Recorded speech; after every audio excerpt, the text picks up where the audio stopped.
Welcome to another political perspective today. My name is Ifeanyi Okale, the host.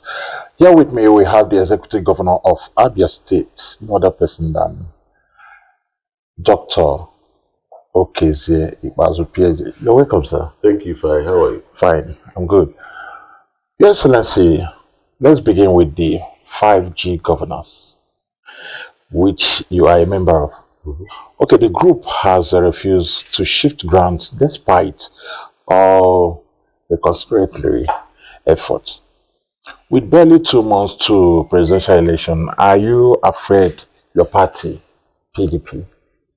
Well, let me say that it is not the G5 not shifting ground, but it is perhaps our party not being sensitive enough to what we are saying. And the G5 philosophy is beyond 2023 election. We are talking about the rainbow nature of the Nigerian political space or socio-cultural space. We have over 260 ethnic nationalities, and we have different people. God has brought us all together in this country, and other countries like ours have evolved from this diversity to become very, very powerful nations, leveraging the competencies inherent in the various nationalities that make up the country. But Nigeria seems to have come to a point where we have started mismanaging our diversity.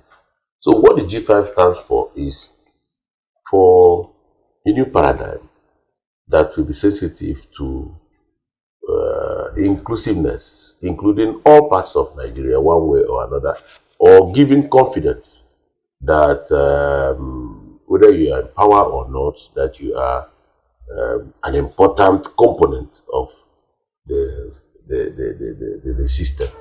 It's also about including the youths, women, the artisans, the disabled, all kinds of people.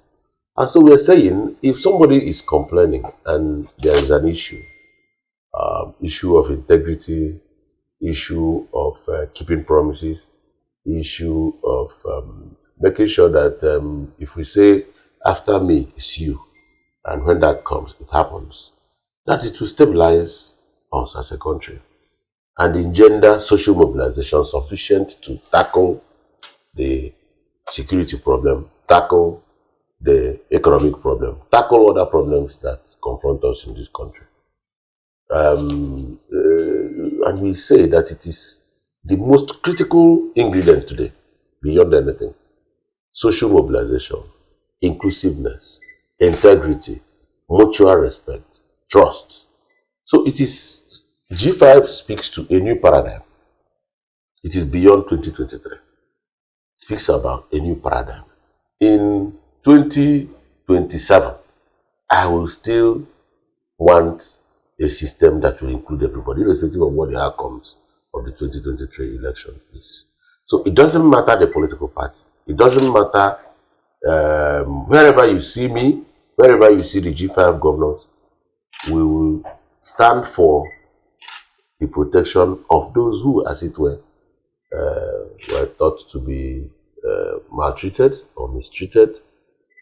In this case, it is between the North and the South. And we're saying we want a strong North that respects the South, just as we want a strong South that has respect for the North. That way, our full capacities can be deployed to solve our problems, which is number one, social mobilization, critical towards solving our security problems, solving our economic problems, solving our problem of mutual trust going forward. All right, recently you inspected the construction site of the new government house. Are you satisfied with the job so far? And do you see the possibility of its completion before your tenure wins down May next year? Certainly. We have over 120 workers in that place. All the tiling work has been done. The windows are in place. The doors will be arriving first week of January. And in fact, as I speak to you today, we have started looking for ways of furnishing that lodge. And luckily, we have capacity to do 70% of what we need for furnishing locally. So I'm sure that government house will be ready. All right, so one of the biggest road in Abia, First Road, has remained an issue of concern despite several efforts by your administration to get it working. Why has it remained a source of worry to the people? It is a source of worry to the people and to me because Fox Road is a major economic gateway. It leads to Area international market, which is the biggest market in West Africa. And therefore, a good chunk of our economy here depends on what happens around there. Incidentally, that road lie on the west of the biggest pond in Abia, the Fobra Pond, which perhaps is the lowest point in the entire Abia state. What it means is that stormwater naturally flow towards area, towards the Fobra Pond. And before now, all kinds of developments around area has led to constriction of the volume in Ifobra, causing overflow and water perpetually looking for where to settle because the track has been disturbed and blocked. And then with the attitude of the average Aba person to block drainages here and there. So to deal with that road, we needed to get the best engineers. So we deployed Citraco. They got a site engineer from Netherlands. You know that Netherlands are very good in water management and constructing on water.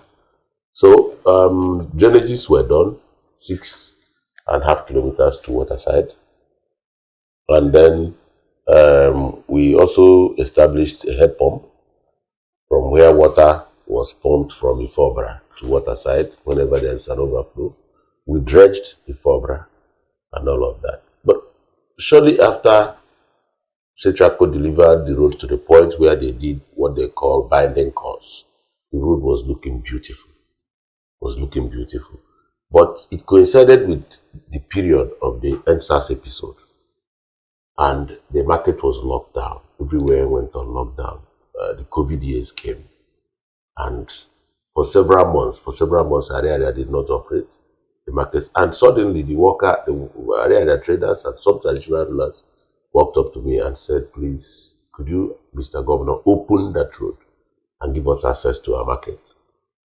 I consulted with the contractors and they said no, that what they had on the road was just the binding cost, and they needed some money to do the wearing cost. Otherwise, that it will fail.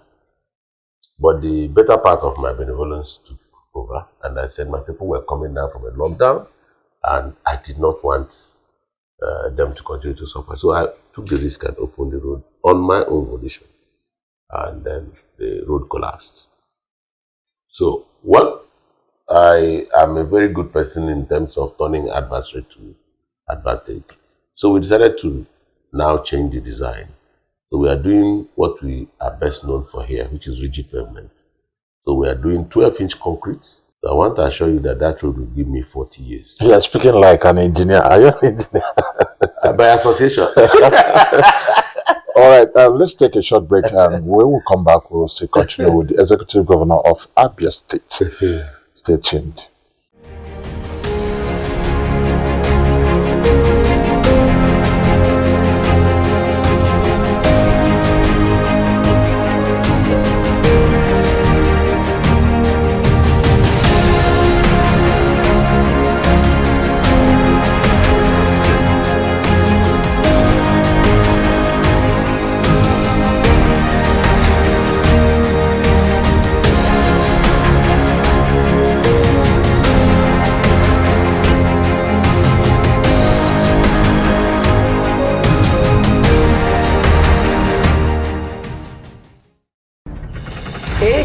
weekend is at it again. It's time for the Revisible and Political Leadership Project Evidence in Nigeria. Get ready for the most detailed online TV and radio program tagged Operation Show Your Project. Operation Show Your Project. Showing every Thursday 11 a.m. on ABN TV and radio. Operation Show Your Project is the authentic platform for all elected and appointed leaders in politics at all levels to showcase their accomplishments within the period in office. For project documentation and production, contact us today on 0816-634-7017. On 0816-634-7017. Operation Show Your Project comes up every Thursday at 11 a.m. on ABN TV and radio. Be part of the testimony. All right, welcome back to Political Perspective today. With me, we have the Executive Governor of Abia State, not the person than Dr. Okezie Ikpeazu. Sir, you have severally talked about restoring Abia master plan. What exactly does it entail, and do you think your administration can accomplish it before May 29? Well, development is a process. Development is a process, and one must view development from the angle of the fact that societies evolve. So what a leader should do is to be able to chart a course and evolve a pathway so that development can be channeled in a certain direction towards a certain goal. So it is not for me about the things I complete, but it is for me the things I put in place and run them to a point where they become irreversible, such that a new leader will not be able to reverse it. Today, if you ask me my greatest achievements, I will say, well, first is that we've given Abia for the first time a long-term development plan. So anybody who is coming after me will receive from me first, before the handover note, a long-term 30-year development plan for my state, which will run on massive urban renewal and development and commercialization of cities like Ohofia and Umuahia, and then drawing strength from SME development, which we are number one in Nigeria, and then trade and commerce and agriculture. So, having said that, the urban renewal effort is a child of the fact that development that is not controlled equals to confusion. So what you see today, including places where you have flood problems, is as a result of unplanned, unstructured development. You may ask, for us in this government, in 2015, we read the NIMET predictions about the flooding that is happening this year. That is why we are not so badly impacted. And we dredged Ifobra Pond, Omabai Pond, Orata Pond, and Waterside twice. As I speak, I'm going back to dredge them again.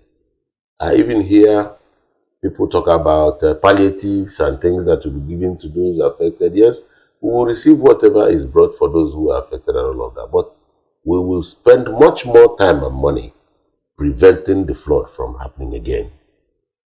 So this is what planning brings. Abba Master Plan will happen because it's a 600 million counterpart funding from our state to UN Habitat.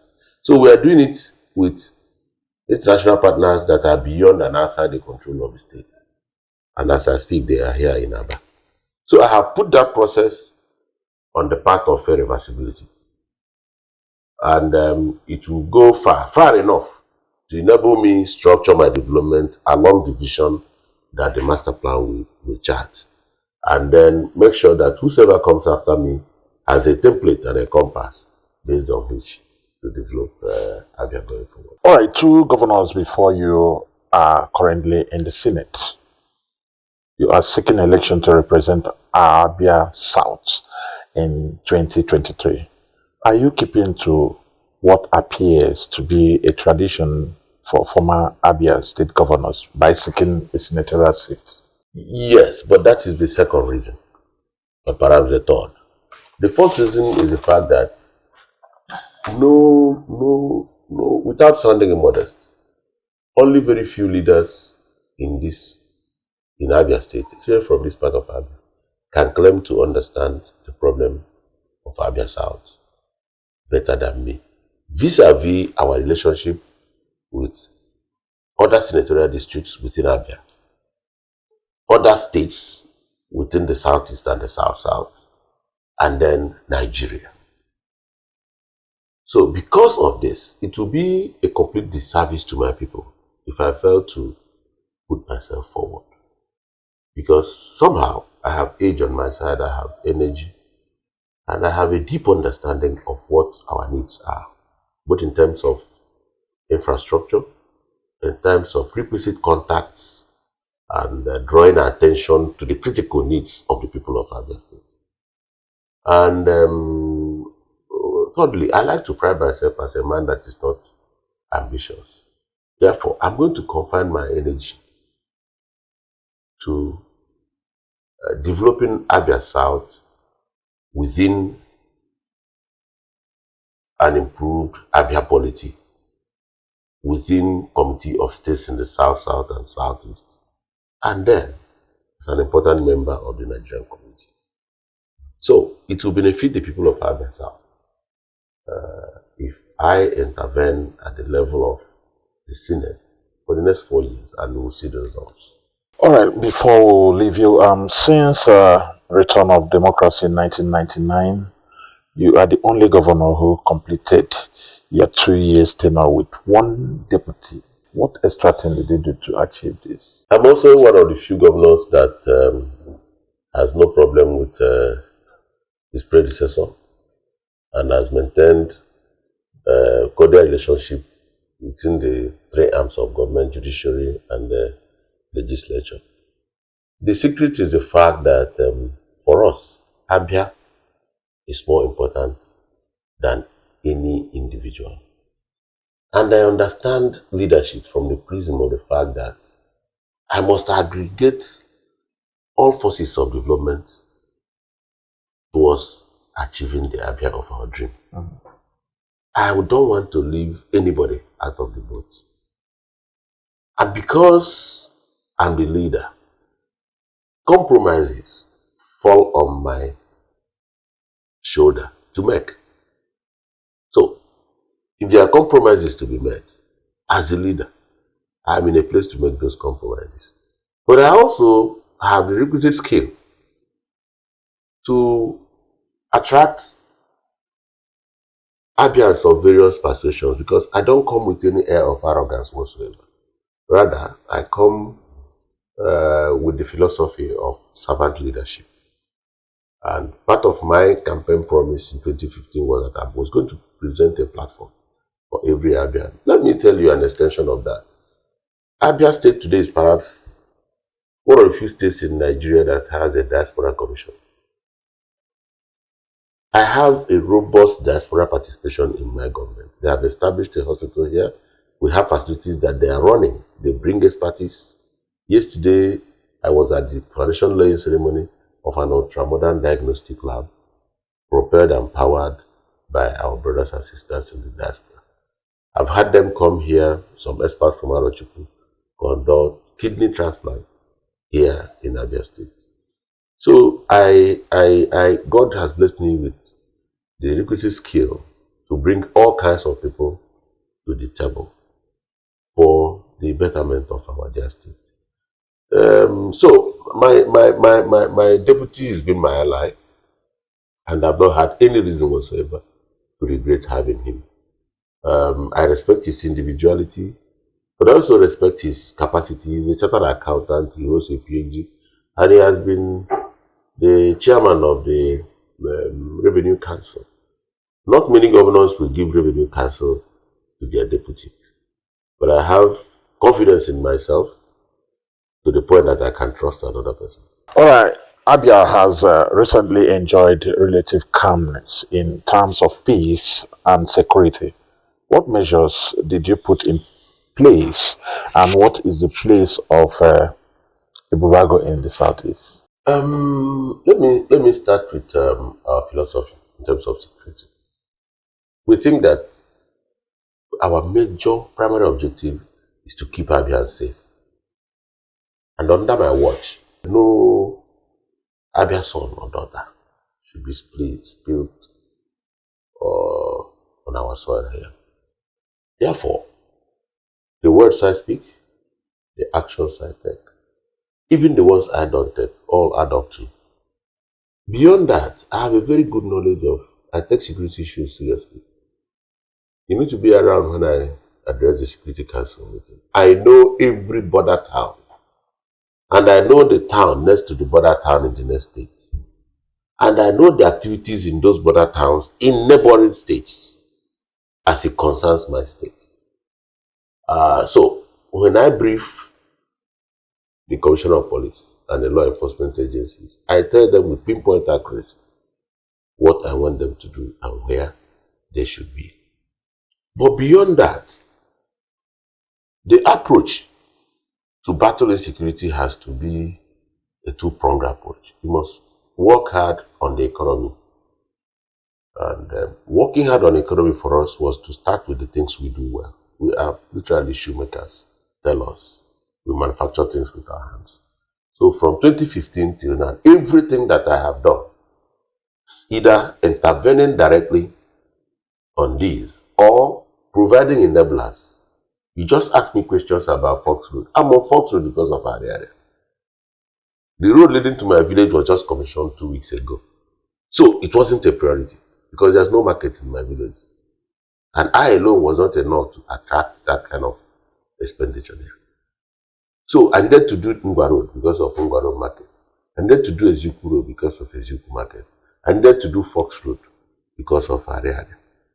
And I needed to do roads that connect Akwa Ibom and Aba because I need Akwa Ibom people, Cross River people, Oron people, and Cameroonians to come to Aba. So I must find a way to weave together all of this thinking. I need to spend time and money bringing geometrics so that power supply will be steady here. Because my people are not beggars. All we're asking is for enabling environment, and we do the things we know how to do well. And this government has been intentional about creating jobs. Apart from facilitating the bouncing back of Golden Guinea breweries, I am the only government that has done 2 industries, the shoe factory and the garment factory. Both of them are top-heavy employers of labor. So I sent 30 youths to China to go and learn shoemaking. I have over 50 people on overseas scholarship, 11 in India, 39 in Australia. In fact, my last trip, I witnessed the graduation ceremony of one of them there. And I know 4, 5, 6 of them that has bought land in Umuahia, even as students. So my paradigm about empowerment and fighting security must go hand in hand. I don't believe in motorcycles because I won't give my child motorcycles, but I'll give my child scholarship. So what is not good enough for my child is not good enough for the ordinary child in Abia. So because of all of this put together, my people have come to see that predominantly most people have one thing or the other to do.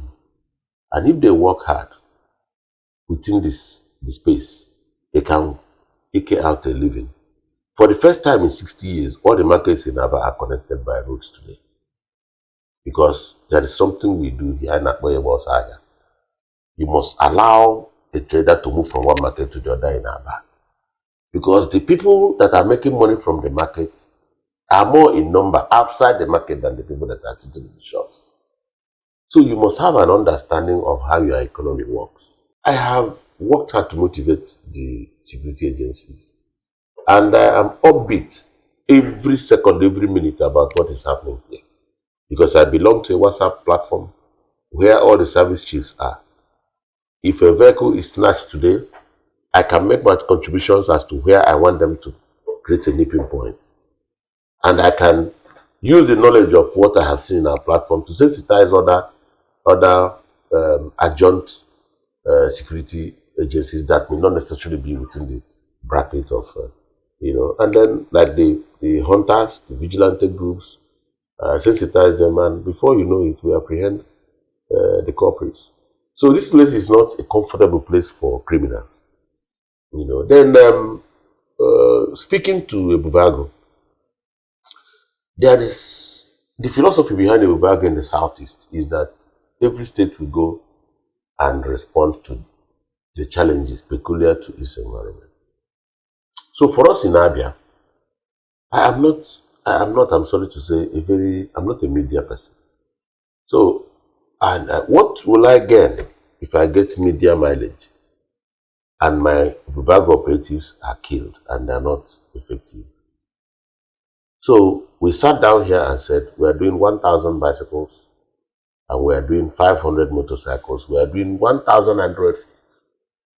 And quietly, without any camera, I called out all my hunters, all my wine tappers, all my palm cutters, all the people that dwell in the forest naturally, in the various communities.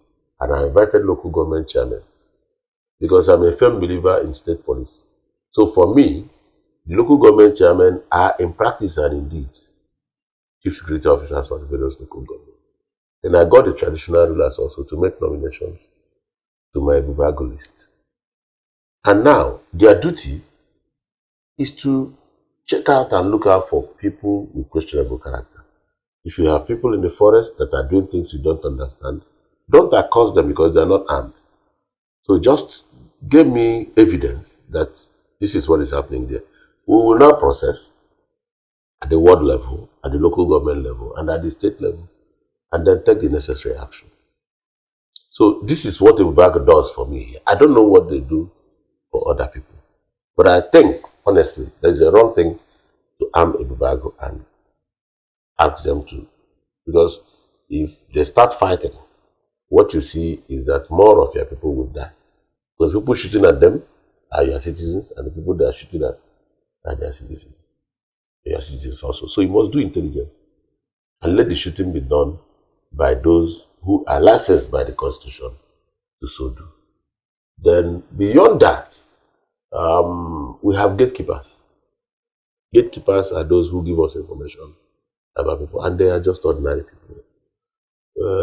So we make sure we keep them on their toes. So it is a cocktail of all kinds of devices, and it keeps changing because crime is dynamic.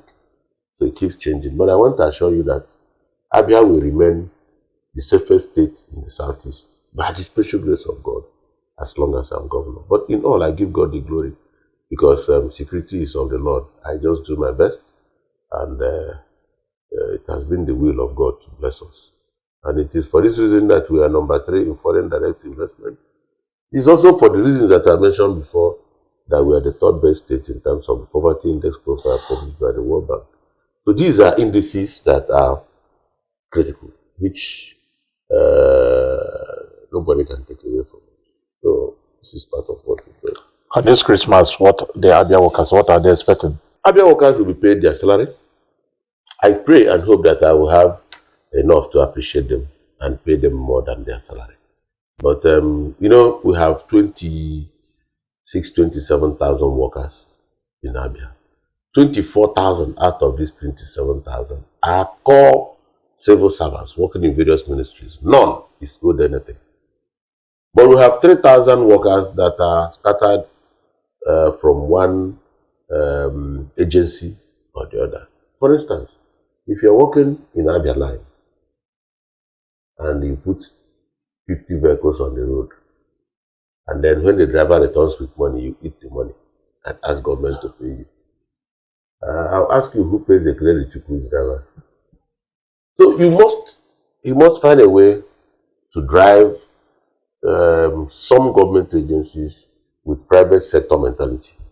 They must be able to work hard and bring what they will eat. So for those 24,000 workers, they are guaranteed that their salary will come as it has always come. For the MDAs, we will also look at their way and support them through subventions to make sure that they are happy this Christmas. But I don't know about rice. You know that rice now has become a big problem. After rice, then tomato and onion. It's a wonderful saying with the governor of Abia State on this program. Thank you. Keep watching ABN TV. Bye for now.